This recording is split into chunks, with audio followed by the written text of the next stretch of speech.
This is Julien, the French winemaking guy who makes wine videos here on YouTube. Yes, wine videos, and we are looking at how to pronounce the name of this famous Italian white wine grape variety that produces some superb, delicious, quite grassy and fruity, citrusy white wines in Italy, the most famous of which may be the Vernaccia di San Gimignano in the heart of Tuscany, this beautiful village of San Gimignano. We are looking at how to pronounce the name Vernaccia with a typical Italian pronunciation.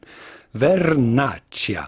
If you cannot pronounce the Italian R, you can say Vernaccia, but do insist on the middle syllable, on the na, and do insist on the double C, and do make sure you pronounce it like CH. Cia. Vernaccia. With the typical Italian pronunciation, Vernaccia. Vernaccia di San Gimignano, for example. Vernaccia. Vernaccia.